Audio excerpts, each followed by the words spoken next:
Round பண்ணுறேன் அப்படியே ஸ்லோவாக டேன். நின்று அப்படி இப்போ அப்படியே ரவுண்ட் பண்ணு.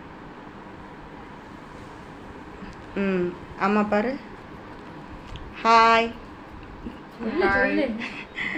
மேக்கப் எப்படி இருக்கு? நீங்கள் எக்ஸ்பெக்ட் பண்ண அளவில் இருக்கா? அதாவது நீங்கள் இந்த நம்ம ஸ்ரீ பார்லரோட மாணவர். ஸோ மேக்கப்பில் வந்து நம்ம A to Z சொல்லி கொடுத்துருக்கோம் ப்ரைடலை பொறுத்த வரைக்கும்.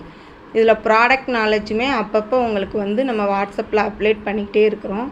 ஸோ உங்களுக்கு ப்ராடக்ட் நாலேஜ் வந்து இம்ப்ரூவ் ஆகுதா? நீங்கள் இதுக்கு முன்னாடி ப்ரைடல்ஸ் பார்த்துருப்பீங்க இல்லையா? இன்றைக்கி வந்து உங்களுக்கே ப்ரைடல் போட்டிருக்கு. அப்போது நிறைய யூடியூப்ஸ் பார்த்துருப்பீங்க, ப்ரைடல்ஸ் பார்த்துருப்பீங்க. ஸோ அதுக்கும் இதுக்கும் ஏதாவது வேரியேஷன், அதாவது டிஃப்ரெண்ட் இருக்கா? அதுக்கு ஈக்குவலாக இருக்கா? சத்தமாக சொல்லுங்கள் கொஞ்சம். சூப்பராக இருக்கா? உங்களுக்கு பிடிச்சிருக்கா? சாட்டிஸ்ஃபேக்ஷனா? நீங்கள் சாட்டிஸ்ஃபேக்ஷன். சரி, உங்களை அறிமுகம் பண்ணுங்கள். உங்கள் பேர், உங்கள் ஊர் சொல்லுங்கள். Thank you so much.